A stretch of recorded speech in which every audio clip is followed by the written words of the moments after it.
ये आगरा में रहते थे प्रेम निधि जी, और ललित त्रिभंगी लालजू की सेवा करते थे।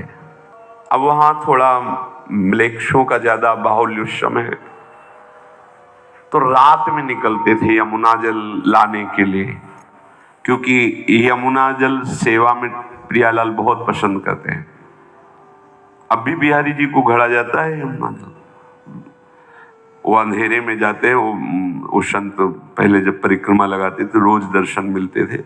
वो स्नान करके और गीले कपड़ों से ही ऐसे घड़ा लिए हुए, कोई भी छू ना पावे, ऐसे बचते हुए वो बिहारी जी के स्नान के लिए जाते थे। यमुना जल रोज अपने ठाकुर जी के लिए श्री प्रेम निधि जी लाया करते थे, और अंधेरे में रात्रि में निकलते थे कि कहीं कोई म्लेच्छ धर्मावलंबी छू ना जाए, जिससे हमारी सेवा पवित्र ना हो जाए। बड़ा भाव, सारा खेल भाव का है। अब रात भर वर्षा, जैसे वर्षा के दिनों में, और बिजली कड़क रही है, बादल छाए हुए, पैर रखने की भी जगह नहीं दिखाई दे रही, और कोई पक्के मार्ग होते नहीं थे, रज के मार्ग थे, तो खूब कीचड़ हो गया था यमुना जी तक। आपको बड़ी चिंता हुई कि अगर कहीं अंधेरे से बचने के लिए प्रकाश का इंतजार करते हैं तो सुबह हो जाएगा, कोई न कोई म्लेच्छ छू जाएगा, हमारे ठाकुर की सेवा लायक जल नहीं रह जाएगा। अंधेरे में जाए तो कुछ दिखाई ही नहीं दे रहा कि किधर जाऊं। और पहले आधुनिक जैसे टार्च ये सब ये नहीं होते थे, कभी प्रकाश की कहीं विशेष व्यवस्था हुई और सुविधा हुई तो मशाल आदि जला, और टार्च हो, लालटेन हो, ये सब व्यवस्थाएं नहीं थी। कीचड़ में फंस गया तो फिर गिर पड़ूंगा और जल भी गिर जाएगा, तो कैसे सेवा बने। अब हमारे पास प्रकाश की कोई व्यवस्था तो है नहीं, पर कुछ भी हो ठाकुर जी के लिए जल तो लाएंगे। हम सेवा में त्रुटि नहीं होने देंगे कि प्रकाश का इंतजार करके जाए और कोई छू जाए, तो ऐसा नहीं। आप बाहर निकले दरवाजे के, हिम्मत की, अब कुछ भी हो, समय हो रहा है, अब बाहर निकले, घोर अंधकार, बिजली कड़क रही है और वर्षा हुई है, सब कीचड़मयी भूमि, अंधेरा, दिखाई नहीं दे रहा किधर जाऊं। दरवाजे के बाहर निकले तो रास्ते में देखा एक मशाल लिए हुए 14-15 वर्ष का बालक खड़ा हुआ है, लाल रंग की पाग बांधे हुए, लाल रंग पाग जाल बांधी अनुराग तापे, जोरदार तुर्रा रुरे बनक विशाल है, झंगा झूमदार झल झल के फेटा, जूती जरद लपेटा गरे, गेरे गुंज माल है, चमकत है चूरा चारू, चंचला से चौहू कौंद, ऊंचो कियो बाहु तामे अमल मशाल है, मंद मंद बाल आगे आगे चलो जात लोल, भक्त प्रणत पाल करी करत निहाल है। देखा कि दरवाजे के कुछ कदम आगे एक बालक खड़ा है, उसकी बाजूबंद आदि प्रकाशित हो रहे हैं, लाल पाग है, कुंडल है, गुंजा की माला है, और नीचे पीतांबर की फेट बांधे हुए ऐसे मशाल लिए। बोले नहीं, देखे नहीं प्रेम निधि की तरफ, और 10 कदम आगे ही चल रहे हैं जिससे प्रकाश मिलता जाए। प्रेम निधि ने समझा कि ये बालक भी कहीं जा रहा होगा, चलो प्रकाश तो मिल गया। कुछ कदम के लिए जैसे जैसे वो आगे बढ़ रहे हैं वैसे वैसे वो प्रकाश ले आगे चल रहे हैं।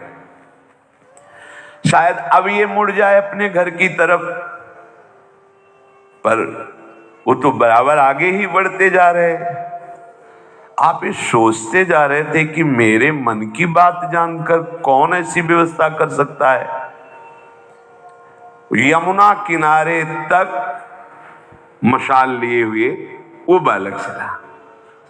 यमुना के तट पर आते ही मशाल रख करके यमुना जी में हाथ पैर धोया, आचमन कर, अच्छा तो ये भी यमुना का उगाहन करने आया होगा, ऐसा सोचा। तो यमुना जी को प्रणाम करके फिर उस बालक को देखो, बालक ही नहीं। प्रेम निधि को आश्चर्य हुआ कि इतनी जल्दी तो कोई जा नहीं सकता, भूत प्रेत की सामर्थ्य नहीं कि मेरे सामने आ जाए। ये कौन था? विचार करते हुए स्नान किया। स्नान करते ही फिर देखा कि वो मशाल लिए तैयार। मन में आया कि पूछो तू कौन है, पर हिम्मत नहीं पड़ी। शांत गंभीर मुद्रा, फेंट से एक पात्र निकाला, उससे तेल डाला मशाल में, फिर और ज्वलित करके जैसे भी स्नान किए, जल घड़ा भरे, 5-7 पैर आगे ही कदम, और फिर वो चल पड़े। इन्हें आश्चर्य हुआ कि यदि ये केवल यमुना आचमन करने आया था तो पहले चले जाना चाहिए था, ये हमारा इंतजार क्यों कर रहा था। मंदिर के दरवाजे तक, फिर उधर से, अच्छा ये हमें लगता है कि प्रणतपाल भगवान ही हैं, भगवान ही थे। कौन हमारी बात जान रहा था इस समय? आपने अपने ठाकुर जी के समीप जाकर के देखा, ठाकुर जी के हाथ में तेल लगा हुआ था, चरणों में देखा यमुना जी का रज लगा हुआ था, कीचड़ जो, बस लिपट करके रोने लगे ठाकुर जी से। ओह, इतना प्यार करते हो आप। भगवान बोले कि देखो तुम मेरी अनेक प्रकार से सेवा करते हो, मैं ताकता रहता हूं कि कब तुम्हारी सेवा करने का अवसर मिले। मेरे प्रभु का स्वभाव देख लीजिए, ठाकुर जी से लिपट के रो रहे तो ठाकुर जी उनसे लिपट के रो रहे। ये प्यार किसको मिलता है? भक्तों को मिलता है जो प्रभु से प्रेम करते। ये मूढ़ लोग नहीं जानते प्रभु को। प्रभु श्याम सुंदर की आंखों से आंसू निकल रहे हैं, देखो भक्त लिपट के रो रहा है, भगवान के आंसू चल रहे हैं, क्योंकि प्रीति की रीति रंगीलो ही जाने। प्रेमी भक्त प्रेम निधि जी, कोई भी भक्त बिना भगवत चर्चा के नहीं रह सकता। ये नशा होता है भक्तों का, वो किसी को नहीं सुनाएंगे तो भगवान को ही श्रोता बना के बैठा लेंगे, उन्हीं को सुनाएंगे। नशा होता है। अगर ये नशा नहीं है तो अभी रंग नहीं आया है। जब ये कथा कहते तो श्रोताओं को ऐसा लगता कि मेरा मन उसी में डूब रहा है, उसी लीला में डूब रहा है, प्रभु के रूप में डूब रहा है। सब भाव में भर जाते तो बड़ी भीड़ इकट्ठा होने लगी।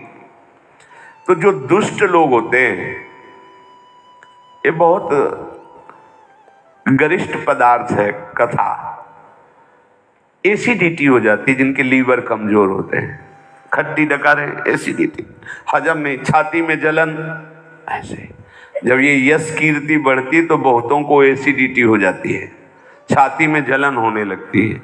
अब उस छाती की जलन को बुझाने के लिए कथावाचक और कथा की भीड़ को हटाने के लिए हर उपाय करते हैं। उनको ये पता नहीं कि भगवान का महामंगल मूड में पावन चरित्र, उनकी महिमा, उनके सिद्धांतों का वर्णन जगत मंगल के लिए होता है। ईर्ष्यावश कुछ लोगों ने संगोष्ठी बनाई। अब कौन सा पॉइंट रखा जाए, जैसे अपने लोग सोचते हैं ना, अब कौन सा पॉइंट रखा जाए जिससे इनकी भजन में रुचि हो, ऐसे अब कौन सा पॉइंट रखा जाए जिससे इनके भजन में बाधा हो।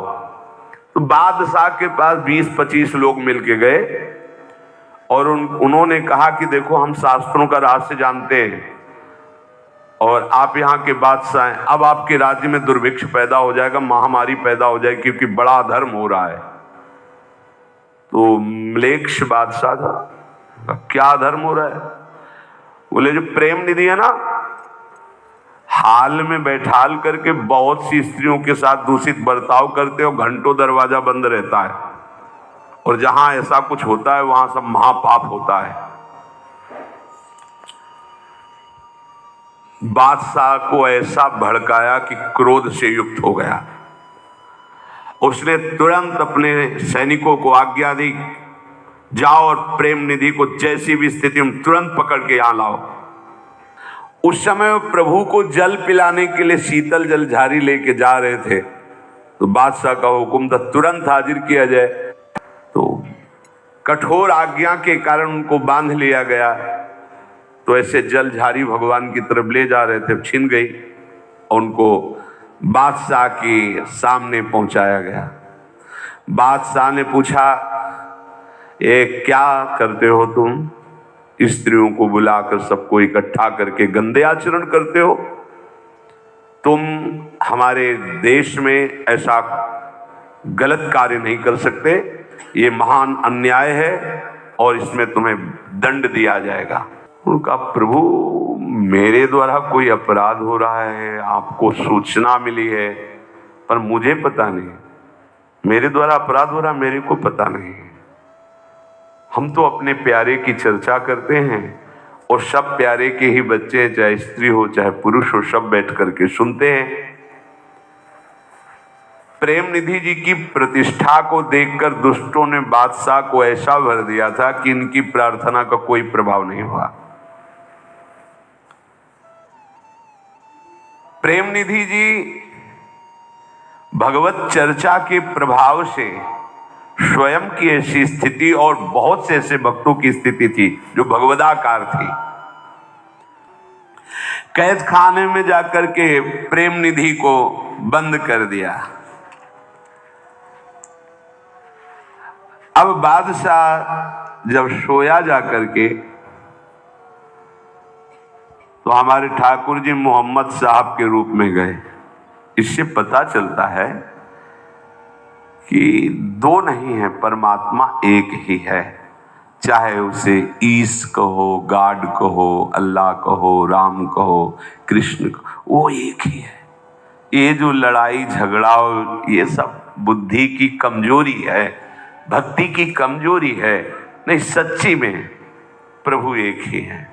तो हमारे भगवान श्री श्याम सुंदर जी, लिखा इसमें लिखा है, भक्ति की कमजोरी है, नहीं सच्ची में प्रभु एक ही है।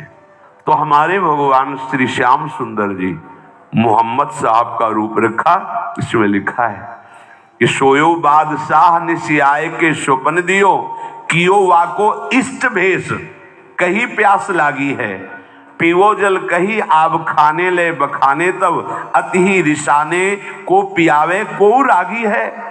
फेर मारी लात रे सुनी नहीं बात मेरी, आप फुरमाओ जोई प्यावे बड़ भागिए, सोते तय ले कैद करो सुनी, अरबर्यो डर्यो भर्यो ही भाव मत सोवत ते जागी है।